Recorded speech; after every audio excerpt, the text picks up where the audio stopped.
It's time to take a look at what's happening around Wyoming for Friday, May 30th. I'm Wendy Corr, bringing you headlines from the Cowboy State Daily newsroom, brought to you by the Wyoming Community Foundation. They're asking you to give back to the place you call home.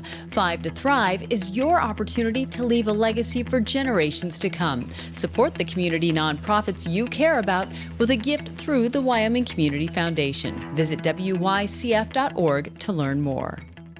The U.S. Supreme Court's landmark and unanimous decision to rein in the scope of environmental reviews of major infrastructure projects is a victory against federal governmental overreach. That's what Governor Mark Gordon and other high-ranking elected officials said about the ruling that addresses the misuse of environmental law to obstruct development.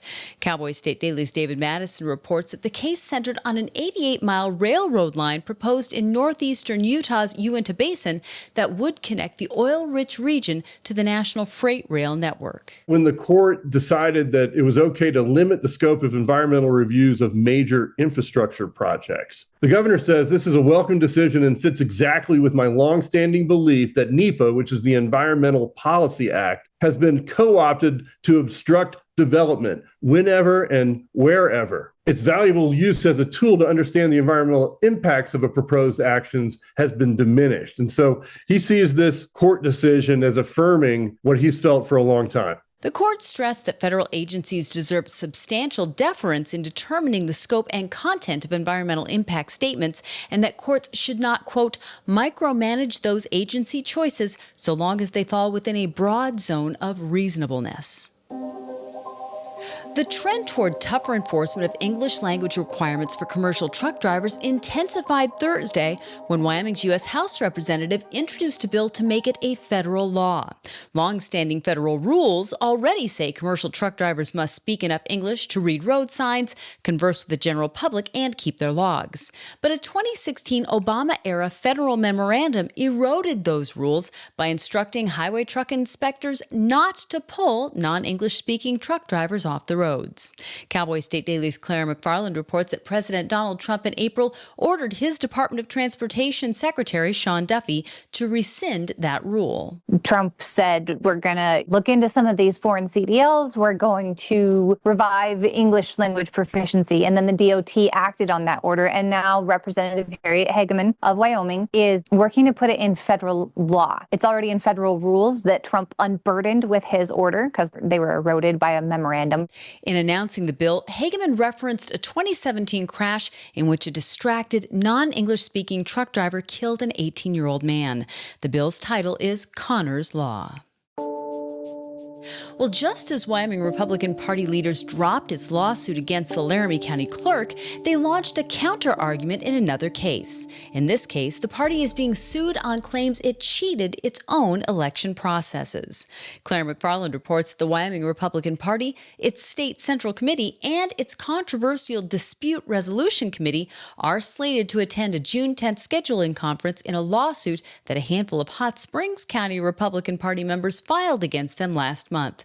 At issue is the nature of the party. Is it a private group or is it subject to governmental oversight? The argument here in this most current suit involving the Wyoming Republican Party is, okay, you're a group, but are you private since you have this, some would argue, huge measure of power over state governance, meaning if there's a vacancy in a statewide office, like even if Representative Hageman, if her seat were to turn up vacant, or the governor or the Secretary of State, that party, because those incumbents are Republican, would forward 3 candidates ahead for appointment to the vacant seat. And so the argument, I guess, is, do you still have this right that we give to private groups if you have that much control over Wyoming governance? The hearing comes after the state party settled its 2024 lawsuit against Laramie County Clerk Deborah Lee over an allegedly inadequate test run of electronic voting machines in the run-up to that year's election cycle.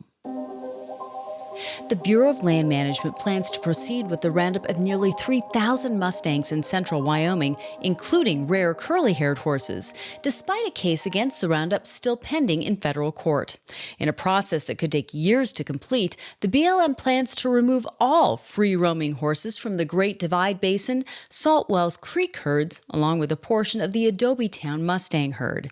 But Cowboy State Daily's Mark Hines reports that this plan has been opposed by wild horse advocates who filed the lawsuit against the BLM in the 10th Circuit Court of Appeals in Denver to halt the roundups. There's been a long-standing court battle going back and forth between the BLM and people who don't want those horses rounded up. BLM announced that they plan to proceed with the roundup starting on July 15th at the earliest, although the case is still pending before the 10th Circuit Court. But I verified with the Bureau of Land Management office in Rock Springs today that the decision that was made in 2023 is still valid despite that pending case before the 10th Circuit Court. Should the 10th Circuit Court rule against them, then they'll just stop rounding up horses. Attorneys from both sides presented oral arguments before the court's three-judge panel in March, but the judges have yet to render their decision. The plan is to start with the Salt Wells Creek herd on July 15th at the earliest.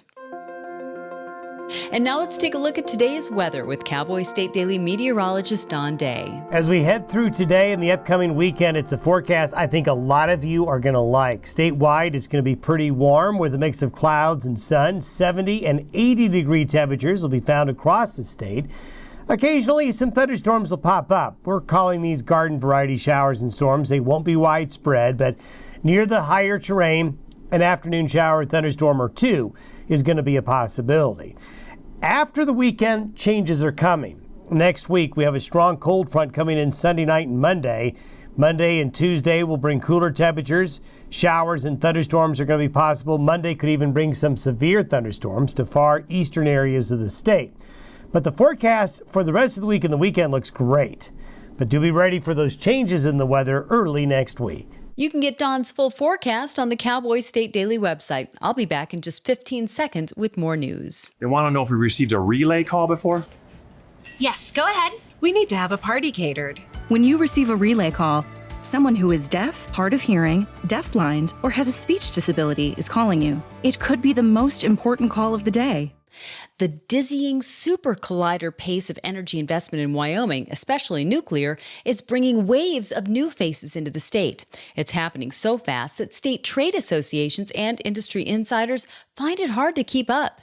Cowboy State Daily's David Madison reports that there's a growing tribe of specialized investors and their tech experts looking to be part of Wyoming's growing nuclear industry. I spoke to the head of the Cheyenne Chamber of Commerce. I spoke to the head of the Wyoming Mining Association, and they both agreed that it's difficult to track everything as it develops in Wyoming. And so what you're left with is a parade of press releases and general statements and a lot of uncertainty. You know, the one thing that's clear is that stuff is happening. Exactly what it means for the state, what is hype, and what is real, it can be hard to sort through. Things are speeding up so fast that even those that have a front row seat are struggling to keep up. The rapid pace of development is creating challenges even for industry insiders trying to track all the activity.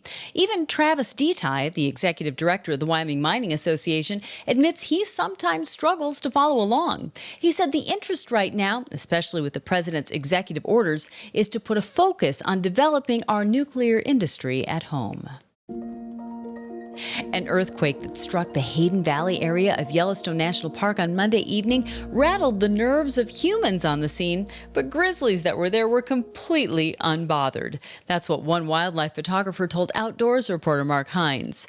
Julie Argyle, along with her husband and some friends, were watching a female grizzly with two cubs, and Argyle was taking video of the bears when the quake struck at 6:39 p.m. She was out taking some footage of a mom grizzly with a couple of cubs, and she just happened to have her video going when an earthquake hit the Hayden Valley area, and it visibly shakes the whole scene. And the cool thing about it, the humans were freaked out, but the bears just didn't care. The other thing she said is, there's that long-standing thought that animals have much better sense of these things than we do. So she said the fact that the bears just didn't care at all comforted her and the other people there, because they say, okay, well, that was probably all we're going to get, because if something really big was coming, the animals would have freaked out. Experts say that Yellowstone Yellowstone has experienced massive quakes and volcanic eruptions in the past, and such events are bound to happen again. Argyle said that had Monday's quake been the precursor to a real monster, there wouldn't have been anything she and the others with her could have done. A federal judge on Wednesday dismissed the lawsuit of a former Laramie High School student who sued her local school district on claims that a 2021 mask mandate was unconstitutional, and she suffered retaliation after she was arrested for refusing to comply with it. Grace Smith and her parents Andy and Aaron Smith sued the district first in state court and then in federal. But Cowboy State Daily's Claire McFarland reports that U.S. District Court Judge Kelly Rankin dismissed Smith's complaint Wednesday with prejudice, meaning on a permanent basis, after issuing an opinion casting her claims as ill-founded. She protested, organized a walkout, was suspended, came back to school, ultimately was arrested for being on school grounds after the suspension. And she waged a suit saying this mandate was unconstitutional. I was retaliated against for exercising my rights. The school board exceeded its authority. It can't promulgate health regulations. And Judge Friedenthal rejected it once before, but she kind of jumped ahead in her reasoning. So the 10th Circuit shot it back down. You have to look at the first things first. And then Judge Kelly Rankin did that, and it ended up being dismissed a second time. Rankin said that Smith failed to plausibly allege that the actions taken against her were done in retaliation for permissible speech, and added that Smith's claim that the board violated her due process rights did not hold water. When a Cody woman found multiple snakes in her garage, she could have overacted like Samuel L. Jackson in the cheesy cult action film Snakes on a Plane. Fortunately, she had a better option. Deb Simpson called PC Overholzer with Kodiak Pest Control to evict 2 bull snakes from the walls of her garage. But Cowboy State Daily's Andrew Rossi found out that actually, pest control companies don't usually deal with bull snakes. Snakes tend not to be problems. They tend to avoid people, and they're very good pest control themselves, because the things that people call pest control about, like mice, rats, insects, whatever else, those are things that bull snakes eat, and they eat quite effectively. They've been known to kill and eat rattlesnakes before. So if you've got a friendly bull snake lurking on your property, let it be. Let it do its thing. They're a natural part of the world, and they're pretty good at what they do. So nothing wrong with having a bull snake in your neighborhood. However, in this case, Simpson was smart to want them to be gone. If she allowed a breeding pair of bull snakes to live rent-free in her garage, she'd quickly gain several slithering squatters. And that's today's news. For a deeper dive into the people and issues that affect Wyoming, check out the Roundup, conversations with the most interesting people in the Cowboy State. This week, my guest is retired District Court Judge Stephen Cranfill. You can find the link on our website, on our YouTube channel, and wherever you get your podcasts. And of course, you'll find it in our free daily email newsletter. Thank you for tuning in. I'm Wendy Corr for Cowboy State Daily.